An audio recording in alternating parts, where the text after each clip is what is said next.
MP में mission 2023 के लिए कांग्रेस और बीजेपी ने तैयारियां शुरू कर दी हैं। प्रदेश कार्यालय में कांग्रेस आज पिछड़ा वर्ग विभाग का एक प्रदेश स्तरीय सम्मेलन करने जा रही है।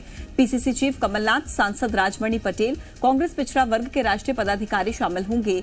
बताया जा रहा है कि सम्मेलन में ओबीसी की समस्याओं को लेकर आंदोलन की एक रूपरेखा बनाई जाएगी और इसी के साथ पंचायत, नगर निकाय और ओबीसी आरक्षण को लेकर भी चर्चा की जाएगी। कांग्रेस के सम्मेलन पर बीजेपी ने निशाना साधते हुए कहा कि कमलनाथ ने सरकार में रहते हुए ओबीसी के लिए कुछ नहीं किया, लेकिन बीजेपी पिछड़ा वर्ग के लिए लगातार काम कर रही है। 27% आरक्षण में चाहे पंचायत हो चाहे नगर पालिका नगर चुनाव, ये हो नहीं पा रहे हैं। ये सरकार फेल हो रही है।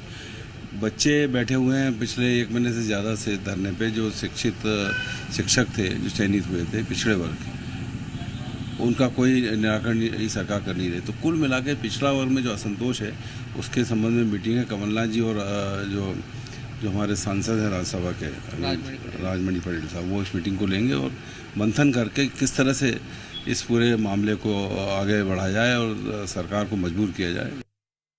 जब कांग्रेस सत्ता में थी तो अब ओबीसी की सूद उन्होंने नहीं ली। जब कमलनाथ जी प्रदेश के मुख्यमंत्री थे तब उन्होंने कभी भी ओबीसी वर्ग के हित में निर्णय लेने का काम नहीं किया।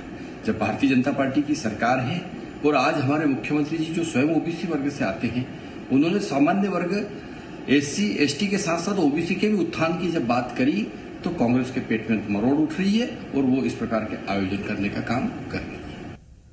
आकाश, हमारे सहयोगी लगातार हमारे साथ जुड़े हुए हैं। आकाश, एक तरफ जहां बीजेपी ने कल राष्ट्रवाद का मुद्दा एक बार फिर उठा लिया है, तो यहां पर कांग्रेस ओबीसी को पकड़ के बैठी है।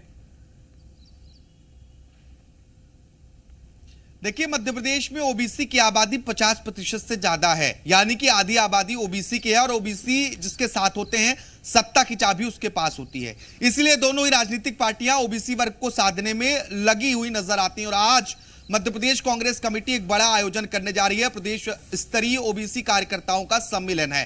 पूर्व मुख्यमंत्री कमलनाथ और पीसीसी चीफ भी हैं, वो इस कार्यक्रम में शामिल होंगे। साथ ही कांग्रेस के राष्ट्रीय पदाधिकारी जो ओबीसी वर्ग के हैं वो भी इस कार्यक्रम में मौजूद होंगे, क्योंकि 2023 में बहुत ज्यादा वक्त नहीं है। ऐसे में ओबीसी वर्ग को साथ लेकर चलना दोनों ही राजनीतिक पार्टियों के लिए महत्वपूर्ण हो सकता है और रहता भी है। देखिए, जब कमलनाथ की सरकार थी उस वक्त ओबीसी को 27% आरक्षण देने की बात कही गई थी। अब उसी बात को लेकर कमलनाथ इस बात पर रणनीति बनाएंगे कि ओबीसी वर्ग तक इस बात को कैसे पहुंचाया जाए कि कांग्रेस ओबीसी की हितैषी है। इसके साथ ही तमाम जो ओबीसी की समस्याएं हैं उसको लेकर एक जन आंदोलन शुरू करने को लेकर भी आज रणनीति बनाई जाएगी।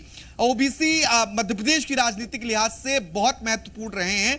हर चुनाव की अगर हम बात करें तो हर चुनाव में ओबीसी महत्वपूर्ण माने गए हैं और देखिए कि 27% आरक्षण को लेकर पंचायत चुनाव, निकाय चुनाव और विधानसभा चुनाव में इन्हें आरक्षण मिले, इस बात पर भी आज चर्चा होगी। बीते दिन हमने देखा कि पंचायत चुनाव ओबीसी आरक्षण की वजह से रद्द हुआ, कोर्ट में मामला पहुंचा। इसके बाद विधानसभा में संकल्प पारित कराना पड़ा। सत्ता पक्ष विपक्ष दोनों की सर्वसम्मति से संकल्प पारित हुआ।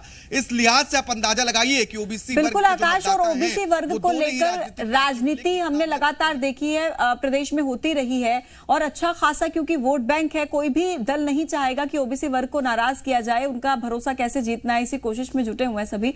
बहुत शुक्रिया आपका आकाश, अपडेट्स हम तक पहुंचाने के लिए।